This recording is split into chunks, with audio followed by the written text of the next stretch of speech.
Silent arrival.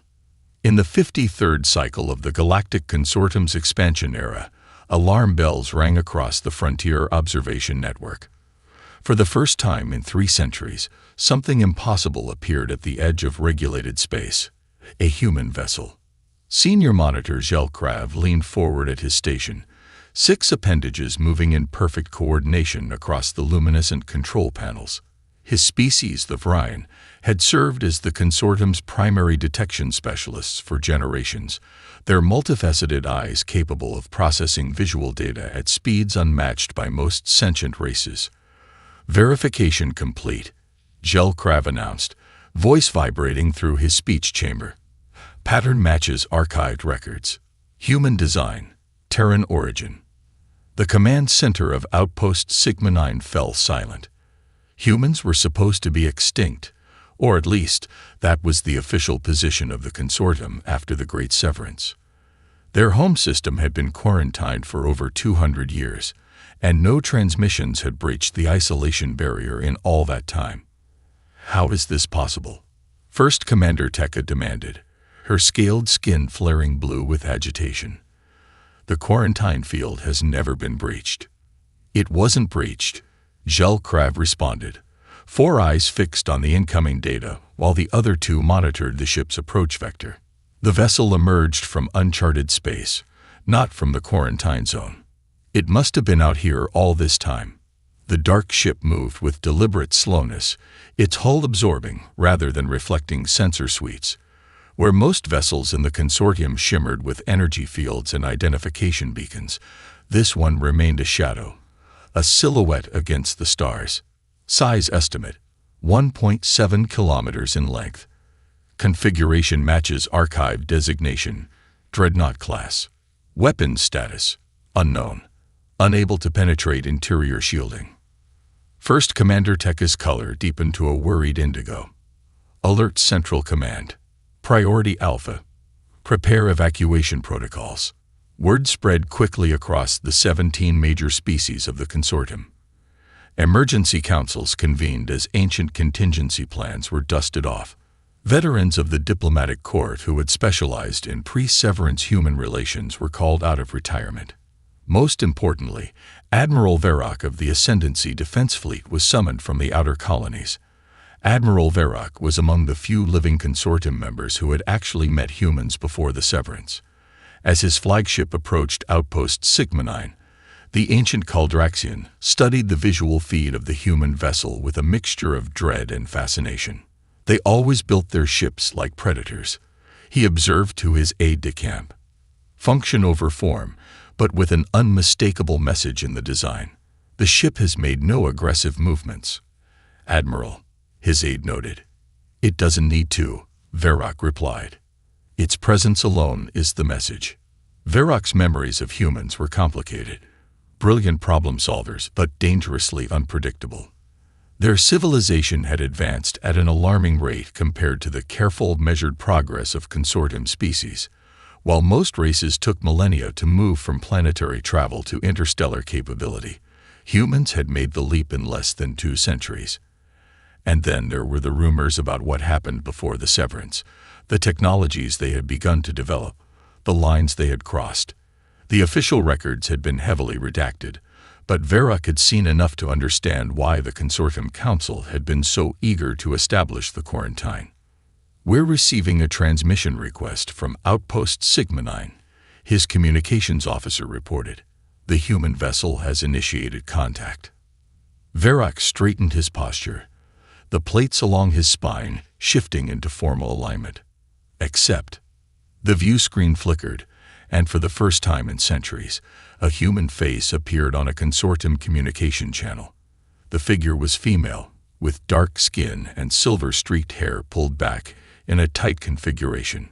Her uniform was unfamiliar, bearing none of the insignia Varrock remembered from pre-severance encounters. This is Captain Ilara Santos of the Earth vessel Prometheus, she stated, her voice steady and authoritative. We request dialogue with Consortium representatives. Varrock stepped forward. This is Admiral Varrock of the Ascendancy Defense Fleet. Your presence here violates the terms of the Severance Treaty. Explain yourself. The human's expression remained unchanged, but something in her eyes, those uniquely human eyes, hardened. The treaty was not of our making, Admiral. It was imposed while we were indisposed. I have been authorized to inform the consortium that circumstances have changed. The quarantine is no longer sustainable. By whose authority? Varrock demanded. By necessity, she replied simply. The Prometheus carries representatives from the Terran Continuity Government. We need to speak with your council. Behind Varrock, his command staff exchanged nervous glances. The arrival of one human vessel was concerning enough, but the implication that there was an organized human government operating beyond consortium awareness was deeply alarming. Your request will be forwarded to Central Command, Varrock said carefully. In the meantime, maintain your current position. Any attempt to approach consortium worlds will be considered hostile action. Captain Santos inclined her head slightly. Understood. We will wait. But not indefinitely, Admiral. Time is a factor. The transmission ended, leaving Varrock with a sense of foreboding. In all his years of service, he had never encountered a situation like this. The consortium had built its stability on predictability and careful diplomacy. Humans had always been the wild variable in that equation. Orders, Admiral. His second-in-command asked. Maintain distance but establish a perimeter. No vessels approach without authorization. Varrock turned away from the view screen. And find me every surviving record of human behavior during crisis negotiations. I want to know what we're dealing with. While the consortium scrambled to respond, the Prometheus remained motionless, a dark reminder of a past the galaxy had tried to forget. Its very design seemed anachronistic compared to the current consortium aesthetic, angular where modern ships were curved, utilitarian where others emphasized elegance. Deep scans revealed little about its capabilities, but energy readings suggested power sources far more advanced than what humans had possessed at the time of the severance. This was not a relic. It was something new, built with technologies the consortium had no record of. 3 standard days passed before the consortium council authorized direct engagement. A delegation was assembled, led by Varrock himself, to board a diplomatic shuttle and approach the Prometheus. As they neared the imposing vessel, details became visible that sensors had missed, scorch marks along the hull, evidence of recent repairs, and most concerning, weapons systems unlike any in the consortium database. They've seen combat, Varrock murmured to the senior diplomatic attaché beside him. Recently. Against whom? The attaché wondered. There have been no reports of engagement with unknown forces in any charted region. That's what worries me, Varrock replied. The shuttle was directed to a docking bay that opened like a wound in the side of the great ship. As they passed through the atmospheric barrier, Varrock noted the efficiency of the design. Minimal ornamentation, every element serving a purpose. The bay itself could accommodate vessels 3 times the size of their shuttle, suggesting the Prometheus was designed to carry fighter craft or smaller support ships. Armed humans awaited them, their posture alert but not overtly threatening. Their uniforms were dark gray with blue accents, and their weapons looked sleek and compact compared to the bulky arms Varrock remembered from pre-severance encounters. Captain Santos greeted them personally, flanked by officers whose bearings suggested extensive military training. Up close, Varrock could see the weariness in her eyes, belying her composed demeanor. Admiral Varrock, she acknowledged. Thank you for coming. The Prometheus has traveled a long way for this meeting. From where exactly? Varrock inquired, his translator implant converting his native Caldraxian speech. A place called Sanctuary, she answered. Our home for the past 2 centuries, beyond the Perseus Veil. The delegation exchanged glances. The Perseus Veil was at the edge of charted space, a region avoided due to severe gravitational anomalies that made navigation nearly impossible. You've been out there all this time? The diplomatic attaché asked incredulously. Some of us, Captain Santos replied. After the severance, humanity split. Most remained in the Sol system under quarantine. A fraction escaped before the barriers were established. We've been building, preparing. For what? Varrock asked. Santos looked him directly in the eyes, an action that many consortium species considered confrontational, but the humans used to convey sincerity. For what's coming, Admiral? The same thing that forced us to develop the technologies that frightened the consortium into quarantining us in the first place. She gestured toward a corridor. Please follow me. There's something you need to see. As they walked through the ship, Varrock noticed subtle details that told a story. The ship was designed for long-term deployment, with hydroponic sections visible through some viewports, exercise facilities, and what appeared to be educational centers for young humans. This wasn't just a warship, it was a lifeboat. They arrived at a secure chamber dominated by a holographic display. Captain Santos activated it with a gesture, and a three-dimensional map of the galaxy appeared, with particular regions highlighted in pulsing red. 3 months ago, our deep space monitoring network detected these anomalies, she explained. They match patterns we observed before the severance, patterns that preceded the emergence of what we call the void entities. The delegation stared at the display in confusion. We have no record of such entities, the science attaché stated. No, Santos agreed grimly, because we contained the first incursion before it reached consortium space, at great cost. Varrock's scales rippled with sudden understanding. That's why you developed the technologies that alarmed us. You were preparing for war. Not just preparing, Admiral, fighting it. Captain Santos manipulated the display, zooming in on one of the red zones. The entities exist in a dimensional state slightly offset from normal space. They perceive organic life as energy to be consumed. Earth was their first target in this galaxy, perhaps because our technologies accidentally pierced the barrier between our reality and theirs. The display showed grainy footage of something vast and formless, a darkness that seemed to absorb light around it as it descended on what appeared to be a human colony. The scene shifted to defensive measures being deployed, weapons that distorted space itself, forcing the darkness back. The consortium saw our weapons development as a threat to galactic stability, Santos continued. You didn't understand what we were fighting. The quarantine was a death sentence, forcing us to face the void alone. If this threat is real, Varrock began cautiously, why come to us now, after all this time? Captain Santos' expression turned grim. Because we're losing, Admiral.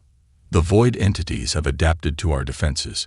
They're coming again, stronger than before, and this time they won't stop with Earth. The entire galaxy is at risk, and humanity alone cannot stop them. The revelation hung in the air like a physical presence. If what Santos claimed was true, then the consortium's greatest fear, the return of humanity, might also be their only hope for survival. I need proof, Varrock stated firmly. Something that can be verified independently by our scientists. Of course, Santos nodded. We anticipated your skepticism. She produced a data crystal, offering it to the science attaché. This contains coordinates for a containment breach in uninhabited space. Send your own vessels, but equip them with the shielding specifications included in the data. Without it, your crews won't survive what they'll encounter. As the delegation prepared to depart, Varrock found himself facing a decision that would alter the course of galactic history. The threat described by Captain Santos seemed almost incomprehensible, yet the evidence presented was compelling. More importantly, the humans had clearly been preparing for this moment for generations. The Consortium Council will need time to deliberate, he informed Santos. Time is precisely what we don't have, Admiral, she replied. The Prometheus is just the first. More ships will follow.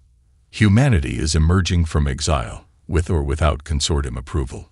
We would prefer cooperation, but we will not watch another world fall as ours nearly did. As Varrock's shuttle detached from the Prometheus, he gazed back at the massive vessel. For centuries, the consortium had feared the return of humanity, imagining scenarios of revenge or conquest. Instead, they had returned as harbingers and defenders, bearing warnings of a threat beyond anything in consortium experience. The real question now was whether ancient fears would prevent the galaxy from accepting the help it desperately needed from the species it had once abandoned. Legacy of Earth. Admiral Verak faced the assembled Consortium Council, 17 representatives of the most powerful species in known space. The chamber hummed with tension as holographic projections of regional governors and military commanders filled the observer galleries. News of the human vessel had spread despite attempts at containment, and rumors multiplied by the hour. The evidence provided by the humans has been verified, Verak stated, his voice carrying throughout the vast chamber. Our science division confirmed the anomaly of the coordinates they provided. The shielding specifications were effective. Without them, the exploratory vessel would have been lost. Councillor Nembrak of the Ildirian hegemony leaned forward, membranous wings fluttering with agitation. One verified anomaly does not constitute a galactic threat, Admiral. This could be an elaborate deception. To what end? Verak challenged. If humans wanted revenge for the severance, they could have struck without warning. The Prometheus possesses technologies centuries beyond our current capabilities. Senior Councillor Thloxa, the eldest of the Varian contingent, raised a limb for attention. Our archives contain sealed records from pre-severance intelligence gathering. There were indeed reports of unusual phenomena affecting outlying human colonies shortly before diplomatic relations collapsed. A wave of murmurs swept through the chamber. Most council members were too young to have direct knowledge of that era. The severance had been declared by their predecessors, the details classified at the highest levels. I moved to temporarily suspend the quarantine protocols, Verak proposed. Allow a contingent of human representatives to present their case directly to this council. The debate raged for hours. Old fears competed with rational assessment of the situation. Finally, a compromise was reached. Captain Santos and 2 officers would be permitted to address the council, while the Prometheus remained at a designated holding position under surveillance. 3 days later, Captain Santos stood at the center of the council chamber. Beside her were her executive officer, Commander Jameson, a tall man with pale skin and cybernetic augmentations visible at his temples, and Science Director Kai Liang, whose calm demeanor belied the gravity of the presentation they were about to deliver. Counselors of the Galactic Consortium, Santos began. 237 years ago, humanity encountered an existential threat unlike anything our species had faced before. We called them the void entities, beings from a dimensional plane adjacent to our own, drawn to the unique electromagnetic signatures of advanced civilizations. Science Director Liang activated a holographic display showing a timeline of events, beginning with the first contact between humans and the consortium races and ending with the severance. As we expanded our presence in space, we inadvertently created tiers in the dimensional boundary, Liang explained. Our early FTL experiments generated specific resonance patterns that attracted the entity's attention. The first incursion occurred at our colony on Proxima Centauri. The display showed footage that made several council members recoil, amorphous darkness flowing through streets, engulfing structures and living beings alike. Where the darkness passed, nothing remained. We lost 80,000 colonists in 6 hours, Santos continued grimly. Our conventional weapons were useless. The entities exist partially outside our physical laws. Energy weapons passed through them, and physical munitions were absorbed. Commander Jameson stepped forward. Earth's research divisions worked at unprecedented speed to develop countermeasures. We created weapons that could affect cross-dimensional space, shields that could repel void energy, and detection systems to identify incursion points before they fully formed. These were the technologies that alarmed the consortium, Santos added. We understand your perspective. From the outside, it appeared that humanity had made a sudden, massive leap in military capability. What you didn't know was that we were fighting for our very existence. Councillor Drav of the Tellerate meritocracy raised a hand. If these entities were drawn to your technologies, why would developing even more advanced systems not exacerbate the problem? An excellent question, Liang acknowledged. We discovered that the entities were attracted to specific energy signatures, not simply technology itself. By modifying our fundamental approach to energy generation and transmission, we could become effectively invisible to them. The timeline advanced, showing the establishment of the quarantine barrier around Sol system and the years that followed.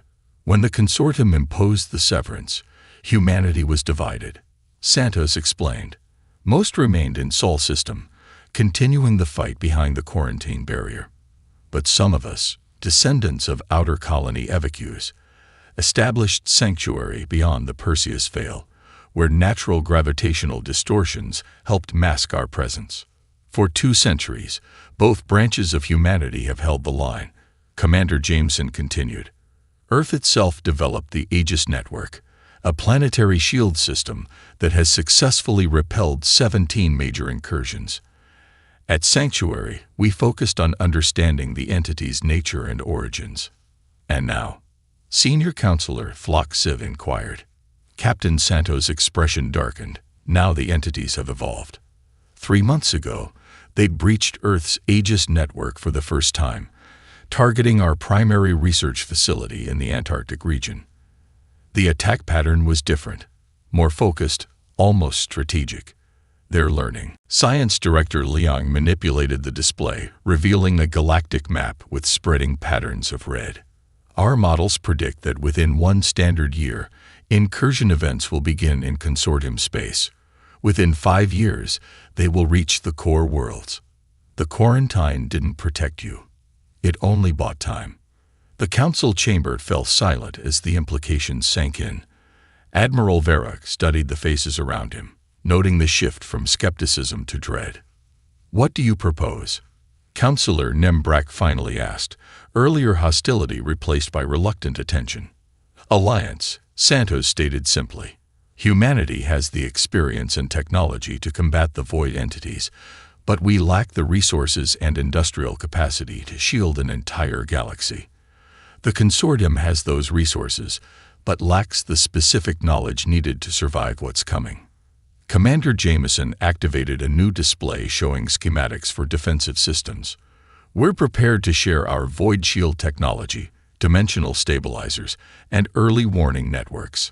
In exchange, we ask for an immediate end to the quarantine and full integration of human representatives into consortium defense planning. These technologies, the Telluric Counselor observed, they could be weaponized against conventional targets as well. Yes, Santos acknowledged without hesitation. They could. Just as your antimatter production facilities could be converted to produce planet killers, or your terraforming equipment repurposed for ecological warfare. All advanced technology carries risk. The question is whether you trust us enough to face a common threat. The debate continued through multiple sessions. Verification teams were dispatched to examine the anomalies at additional coordinates provided by the humans. Military analysts pored over the defensive technologies, looking for hidden threats or weaknesses.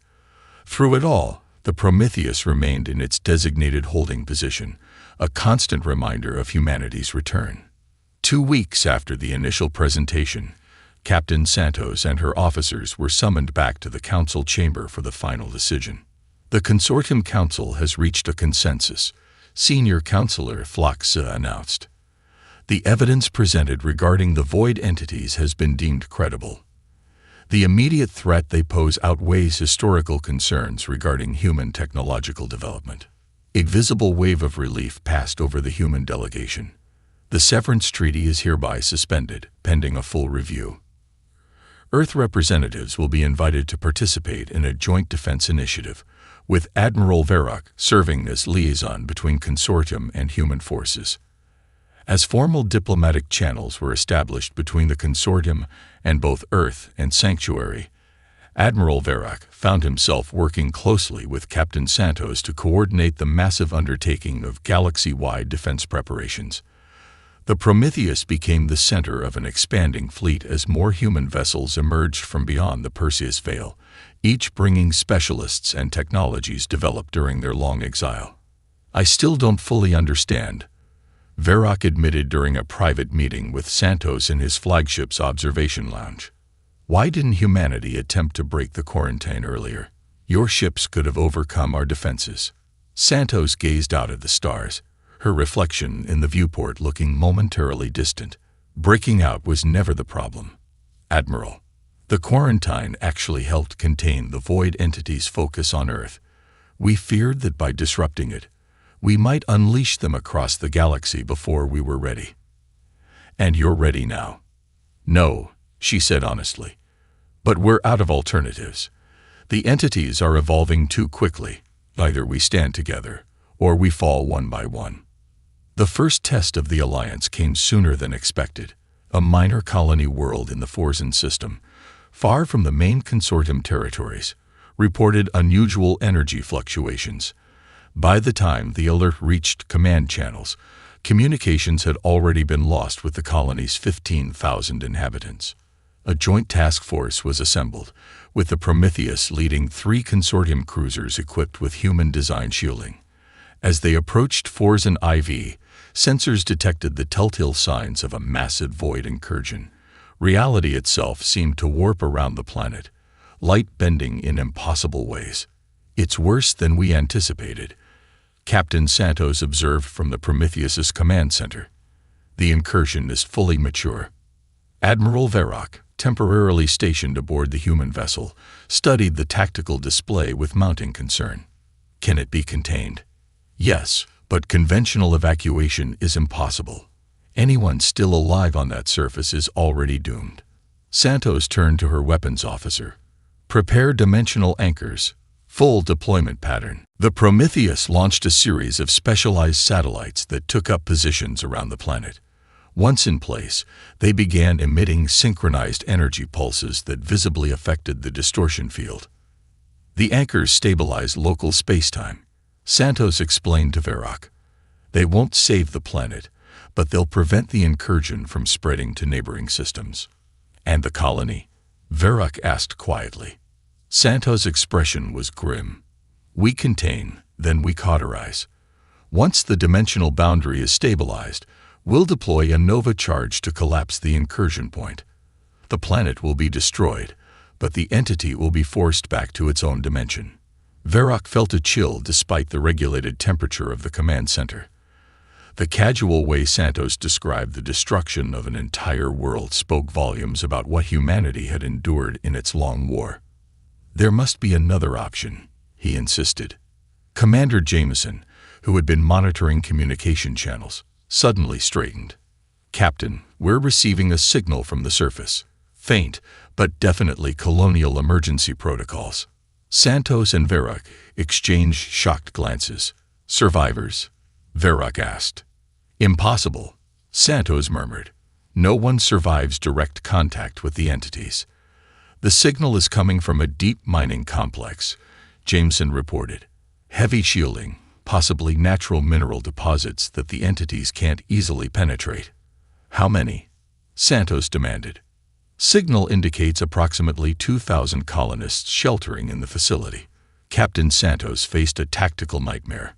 The anchors were working, but wouldn't hold indefinitely. The longer they delayed the nova charge, the greater the risk of the incursion breaking containment. Yet destroying the planet meant condemning 2,000 souls to death.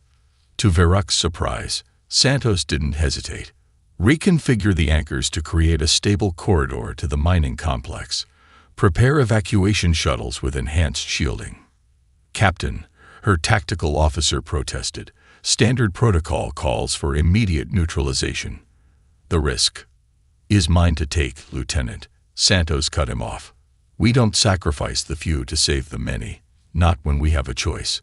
That's what separates us from the void. The next 6 hours were among the most tense of Varrock's long career. Human shuttles, escorted by consortium fighters, braved the increasingly unstable atmosphere of Forzen IV. The dimensional anchors strained to maintain the evacuation corridor as void energy pulsed against the artificial boundary. One by one, shuttles returned to the waiting ships, packed with terrified colonists who had spent days hiding in darkness as unspeakable forces consumed their world above them. Many were injured, some critically, but the medical bays worked tirelessly to stabilize them. The final shuttle had just cleared the planet's atmosphere when the anchors began to fail. "Nova charge ready," the weapons officer reported. "All vessels clear minimum safe distance," Santos confirmed. "Deploy on my mark." Now, the specialized warhead plunged toward the planet's surface. On impact, it didn't explode in the conventional sense. Instead, it created an inverted dimensional field that collapsed upon itself with devastating force. Forzen IV shattered from within, the void entity trapped at the center of the implosion. From the Prometheus's observation deck, Varrock and Santos watched the distant flash as an entire world ceased to exist. "We saved 2,000, Santos said quietly. "Out of 15,000. Without you, it would have been 0, Varrock reminded her. "And this system would have been just the beginning." In the aftermath of Forzen, resistance to human integration into consortium defense planning evaporated. The reality of the threat had been demonstrated in the most visceral way possible. More importantly, humanity's willingness to risk its own safety to save consortium citizens had made an impression on even the most skeptical council members. Over the following months, a new order began to take shape. Human scientists worked alongside consortium engineers to adapt void-shielding technology to thousands of worlds. Early warning networks extended throughout inhabited space. Most significantly, the quarantine around Earth was officially lifted, allowing the two branches of humanity to reunite after centuries apart. 1 year after the arrival of the Prometheus, Admiral Varrock stood on the observation deck of Earth's orbital command station, gazing down at the birthplace of humanity. The planet bore visible scars from its long war. Vast areas remained uninhabitable, and the famous Aegis network created a faint blue shimmer in the upper atmosphere. Yet there was also renewal, new cities rising from the ruins of the old, oceans gradually healing from the environmental damage of early void incursions. "It's strange," Captain Santos observed, joining him at the viewport.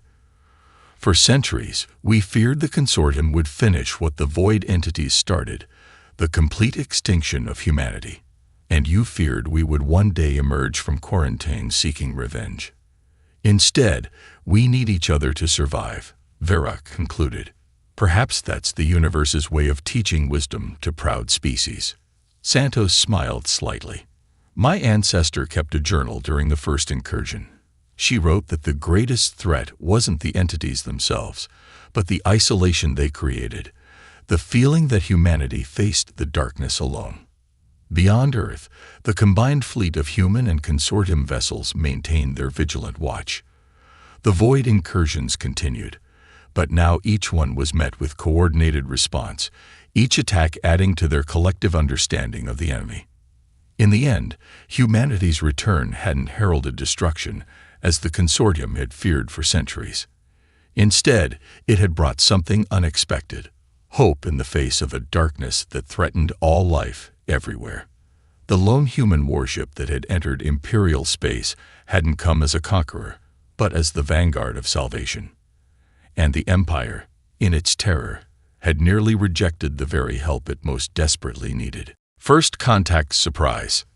The Galactic Coalition's survey vessel Eternal Vigil dropped out of hyperspace at the edge of Sol system, its crystalline sensors gleaming in the starlight. Senior observer Vixtal chittered nervously as her mandibles processed the unexpected data streaming across her neural interface. This was supposed to be a routine check on the supposedly primitive human civilization, their 100th such survey since discovering Earth 2 centuries ago. Anomalous energy signature detected, observing Prime, her second-in-command reported, his crystalline exoskeleton reflecting the holographic displays surrounding their observation post. Origin point, Earth's lunar orbit. Impossible, Vixtal responded, her compound eyes rapidly processing the sensor data. Human technology shouldn't be capable of producing energy readings at that magnitude. Verify and recheck. But before her crew could comply, space itself seemed to ripple. A massive vessel materialized from what appeared to be a fold in reality.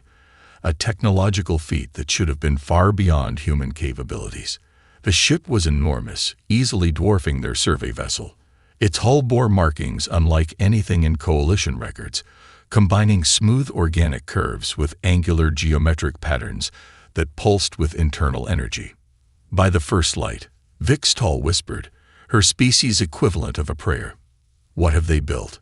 The vessel's design defied conventional Coalition engineering principles. Where Coalition ships were crystalline and geometric, this human vessel appeared almost alive, its surface shifting and flowing like liquid metal. Energy readings suggested power generation capabilities that shouldn't have been possible with known human technology. "Ma'am," her sensor officer called out, voice trembling. "We're being scanned. They're sensors.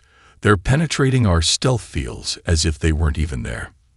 Before Vixtal could respond, a communication request registered across all their systems simultaneously, another impossible feat given their supposedly superior encryption.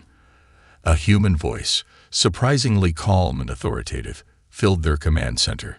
"Galactic Coalition vessel, this is the Earth Defense Force carrier Prometheus Rising. You've entered restricted space without authorization. Please state your purpose." Vixtal felt her crystalline form vibrate with anxiety. This wasn't how first contact with human military forces was supposed to go. They were supposed to be primitive, barely able to reach their own moon. Yet here they were, being challenged by a vessel that shouldn't exist. "This is Senior Observer Vixtal of the Coalition Survey Court," she responded, maintaining diplomatic protocol. "We are conducting a routine survey as per established monitoring protocols." A pause followed, during which Vixtal's crew maintained absolute silence. The human vessel loomed in their view screen, its mere presence challenging everything they thought they knew about humanity's technological capabilities. "Observer Vixtal," the human voice returned, now tinged with what might have been amusement.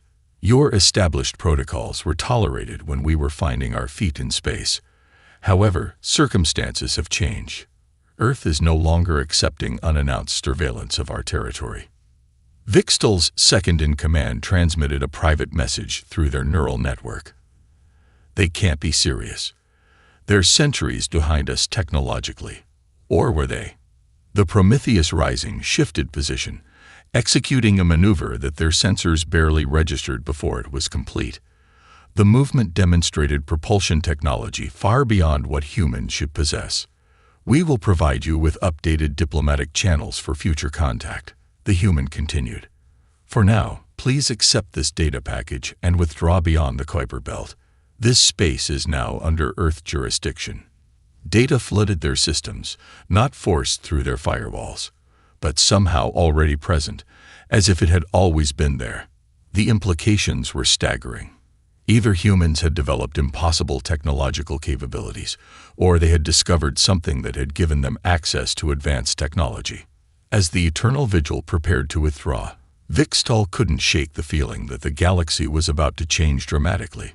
Humanity had been watching their watchers all along, and now they were ready to step onto the galactic stage on their own terms. "Send an emergency update to Coalition Command," she ordered as they retreated.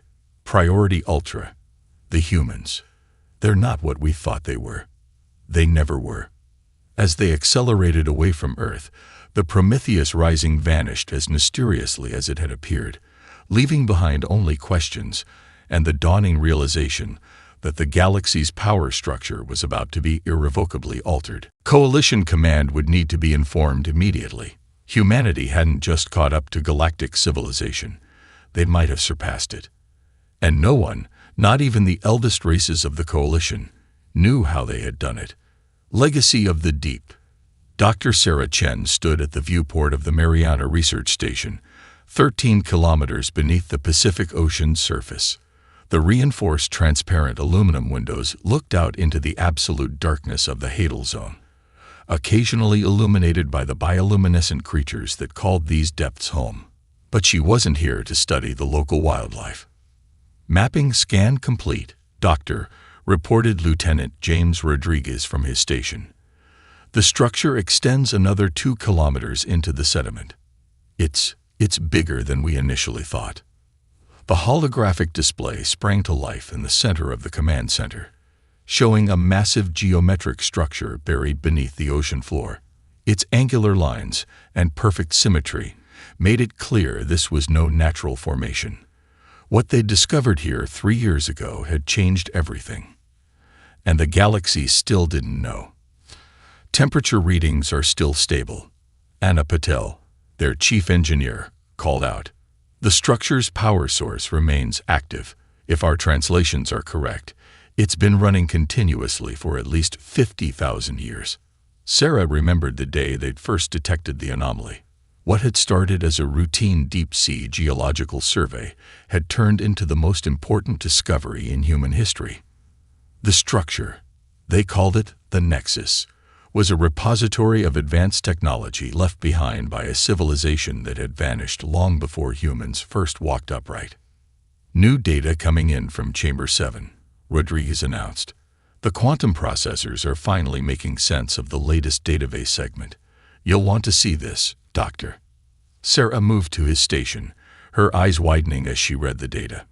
This confirms our theory. The Nexus isn't just a library. It's a testing ground. Those who built it wanted to find worthy successors. And they chose us.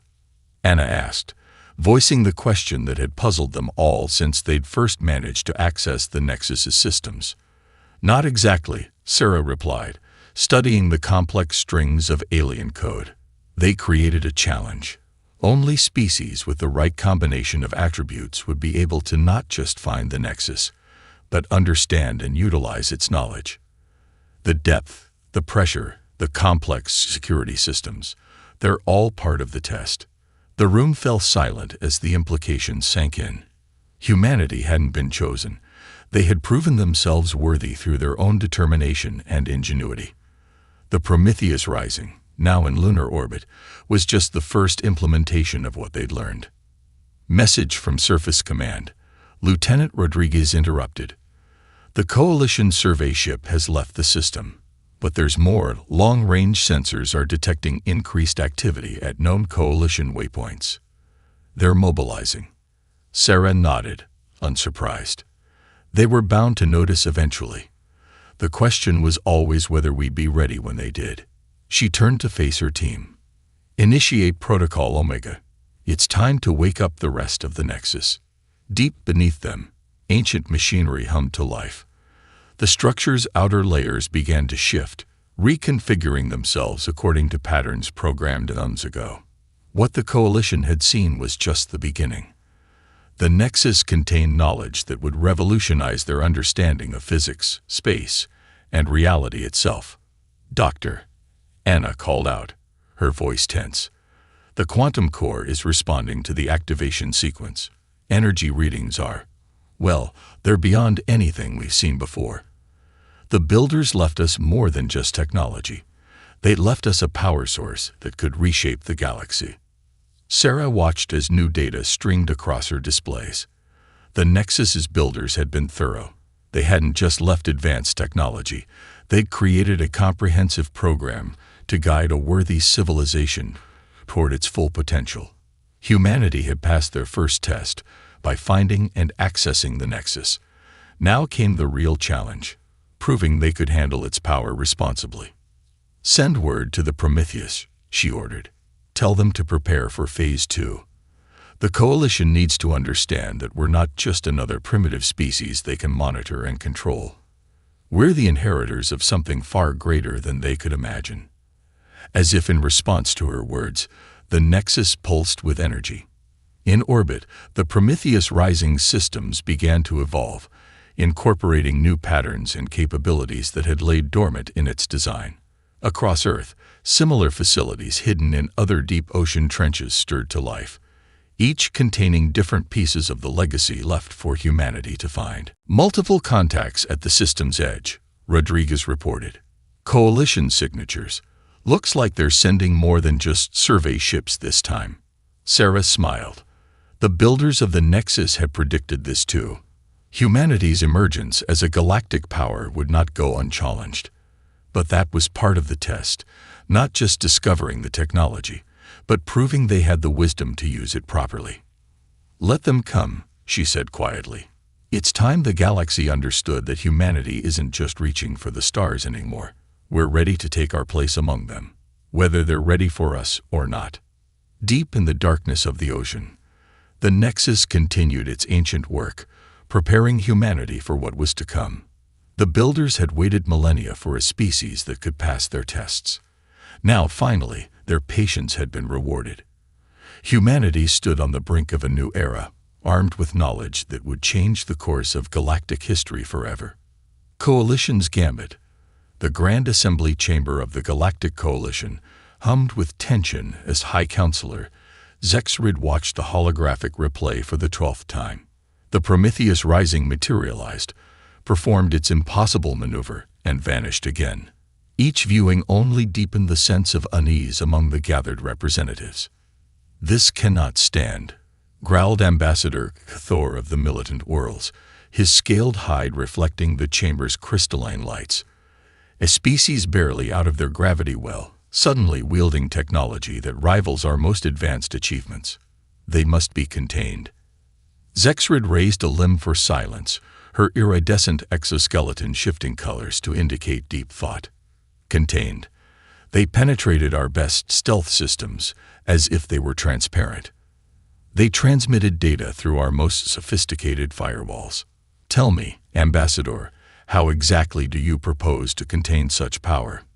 The chamber erupted in overlapping voices, each representative trying to assert their solution. Some called for immediate military action, others for diplomatic isolation. A few suggested more subtle approaches. "If I may, High Counselor," a quiet voice cut through the chaos. All eyes turned to Nexara, the Coalition's chief synorchaeologist. Her ethereal form seemed to shimmer as she approached the central platform. "I believe we're asking the wrong questions." Nexara gestured, and new holographic images appeared, ancient ruins from across the galaxy, each bearing striking similarities to the technology displayed by the human vessel. "We found fragments of this technology before, scattered across thousands of worlds. But never functional, never complete. Somehow, humanity has done what we could not. They found an intact source of the precursor civilization's legacy." The chamber fell silent. The precursors were a mystery that had haunted the Coalition for millennia. Their artifacts suggested technological capabilities far beyond anything the modern galaxy had achieved, but all attempts to understand or replicate their work had failed. "Impossible," Thor declared, but with less certainty now. "We've searched their system countless times. There was nothing. Nothing we could detect," Nexara corrected. "Nothing we thought to look for. But consider, where did we search? Space, the surface. What if the humans found something in a place we never thought to look?" Zexrid's colors shifted to deep purple, a sign of decisive action. "Initiate Protocol Omega-7, she commanded. "Full diplomatic engagement with Earth. Send our best negotiators, scientists, and observers." Everyone understood what observers meant. The Coalition's most skilled information gatherers would be deployed, seeking any weakness, any advantage they could find. On Earth, these machinations did not go unnoticed. Within the Mariana Research Station, Dr. Chen and her team watched as Coalition ships began arriving at the edge of the solar system. Each vessel was larger and more impressive than the last, a calculated display of power. "They're following the exact pattern the Nexus predicted," Anna noted, monitoring the incoming ships. "Every response, every diplomatic overture. It's all been anticipated." Sarah nodded, watching the quantum displays as they processed more of the Nexus's vast database. The precursors understood species psychology better than we ever imagined. They knew exactly how an established power structure would react to a sudden shift in the balance. First contact request from the Coalition flagship, Rodriguez reported. "They're sending their highest-ranking diplomatic team, plus about a dozen ships trying very hard to look like routine patrol vessels." "Accept the contact," Sarah ordered. "But first, activate the Prometheus's secondary systems. Let's show them exactly what they're dealing with." In orbit, the Prometheus Rising began to change, Its hull shifted and flowed like liquid metal, revealing layers of technology that had remained hidden until now. Energy readings spiked across Coalition sensors, causing their instruments to flash warnings about power levels that shouldn't have been possible. The Coalition diplomatic vessel, approaching with carefully measured speed, suddenly found itself surrounded by distortions in space-time. Nothing threatening, but a clear demonstration that the humans could control the very fabric of reality in ways the Coalition had never mastered. In the Grand Assembly Chamber, Zexrid received the sensor data with growing concern. They're not just using precursor technology, she realized. They're improving upon it, understanding it in ways we never could. Nexared nodded solemnly. The question isn't how to contain them anymore. The question is, what did the precursors see in humanity that they didn't see in us? What makes them worthy of this legacy when all our attempts to claim it failed? As the Coalition's diplomatic mission approached Earth, Sarah Chen smiled at her team. The Nexus had prepared humanity for this moment for years, feeding them knowledge at a pace they could handle, teaching them not just the how of advanced technology, but the why. Send a message to the Coalition diplomats, she instructed. Tell them we're ready to talk. But first, let them know that we understand exactly what their observers are trying to do. And remind them, the precursors left their legacy to those who were ready for it, not those who tried to take it by force. The game was set. The Coalition would probe and test, scheme and maneuver, never realizing that every move they made had been anticipated millennia ago by beings who understood the true meaning of advancement. Humanity hadn't just inherited technology. They'd inherited wisdom. And that, more than any weapon or shield, was what truly terrified the Coalition. Would you like me to continue with Part 4? It will focus on the direct confrontation between human wisdom and Coalition power, revealing more about why humanity was chosen as the inheritors of the precursor legacy. Breaking point. The Coalition diplomatic vessel Eternal Discourse hung in high Earth orbit, its crystalline structure refracting sunlight in complex patterns. Inside, First Speaker Naz Toll struggled to maintain her species' characteristic calm as she faced the human delegation across a table that seamlessly blended Coalition and Earth design principles. You must understand our concern, she said, her translator converting her harmonic speech into clear English. Such power, acquired so suddenly. The galaxy needs assurance it will be used responsibly. Admiral Helena Rodriguez, commander of the Prometheus Rising, allowed herself a small smile. The same assurance you've provided with your stealth ships currently trying to scan our deep ocean facilities. The first speaker's translucent skin flushed slightly, the equivalent of a human blush. On cue, holographic displays materialized around the conference room, showing real-time feeds of Coalition infiltration attempts across Earth's oceans. We've been tracking them since they entered the atmosphere, Dr. Chen added from her seat beside the Admiral. Just as we've been aware of every probe, every spy, and every attempted data breach since we revealed ourselves. Deep beneath the Pacific Ocean, the Nexus hummed with increasing energy. Its quantum cores had detected the Coalition's latest attempts to penetrate its defenses and were responding accordingly. Not with violence, the precursors had engineered something far more elegant. Unusual energy signature detected, a Coalition tech announced through the ship's comms. It's coming from everywhere. The Nexus had activated its final protocol. Across Earth's oceans, precise gravitational waves began to ripple outward, carrying with them packets of information encoded in the fabric of space-time itself. The Coalition's most sophisticated sensors could detect these waves but couldn't decode them. The message they carried was meant for other receivers. Suddenly, every piece of Coalition technology, from their mighty warships to their smallest probes, began receiving transmissions, not attacks or invasive code, but something far more profound. Understanding. What is this? Naz Toll whispered as her neural interface filled with information she could barely comprehend. The data wasn't forcing its way in. It was teaching, explaining, revealing. The precursors left more than just technology, Sarah explained, her voice gentle but firm. They left a message for whoever would eventually find their legacy. Would you like to know what it says? On the Coalition ships, crews watched in amazement as their own technology began to respond to the waves of information, not by shutting down or malfunctioning, but by working better, more efficiently, as if it had always been capable of more, but had never been properly understood. The message is simple, Admiral Rodriguez continued. Knowledge without wisdom is meaningless. Power without understanding is dangerous. The precursors didn't choose humanity because we were special. They chose us because we were willing to learn before we tried to control. In the depths of the Mariana Trench, the Nexus projected a massive hologram visible to all the Coalition vessels, a complete technical breakdown of their own most advanced systems, along with annotations showing dozens of potential improvements they had never considered. Your civilizations have been trying to recreate precursor technology for millennia, Sarah said, but you always focused on the what and how, never the why.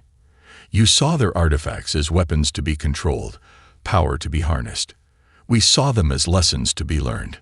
The Coalition's infiltration ships, hidden in Earth's oceans, found their cloaking systems suddenly operating at peak efficiency, better than they ever had before. Not because they had been attacked or hijacked, but because the Nexus was teaching their technology how to work as it should. This is what the precursors wanted to pass on, Sarah continued. Not just advanced technology, but a fundamental understanding of why it works, how it can be improved, and most importantly, when it should or shouldn't be used. Nastal sat in stunned silence as she processed the implications. The humans hadn't just found advanced technology. They had grasped fundamental truths about the universe that the Coalition, for all its age and power, had missed. The Prometheus isn't a weapon, Admiral Rodriguez explained. It's a proof of concept, a demonstration that humanity understands enough to be trusted with the full legacy. And now we're offering to share that understanding, not the technology itself, but the wisdom behind it.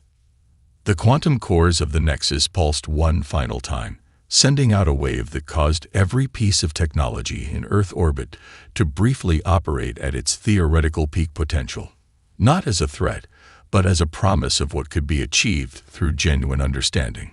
So, Sarah concluded, the question isn't whether humanity can be trusted with this power.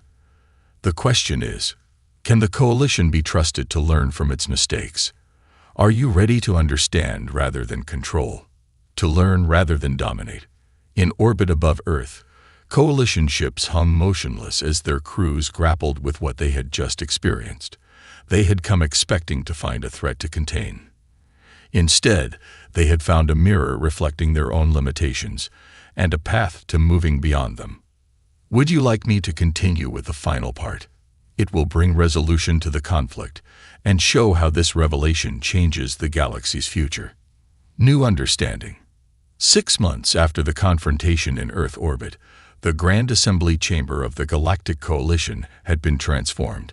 Where once crystalline spires had dominated the architecture, now smooth curves of living metal blended seamlessly with original structures, a physical representation of the change sweeping through galactic civilization.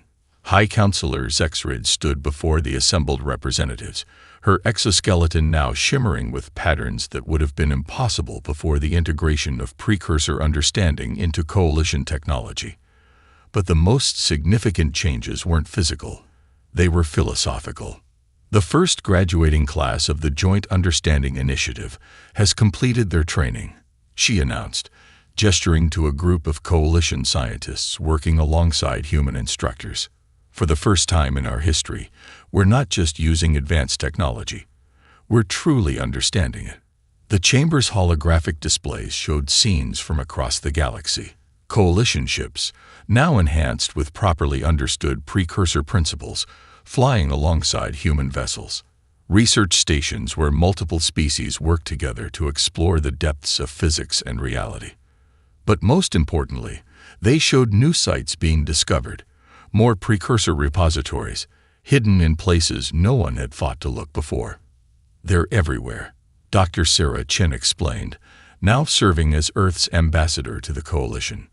Deep oceans, gas giant cores, dimensional pockets, the precursors left their legacy scattered across the galaxy. We were just the first to understand where to look and how to learn rather than exploit. The Prometheus Rising, now joined by a fleet of similar vessels, crewed by both humans and coalition species, patrolled the borders of known space. But they weren't looking for threats. They were searching for understanding, for more pieces of the puzzle the precursors had left behind. The precursors weren't just advanced technologically, Sarah continued, activating a new holographic display.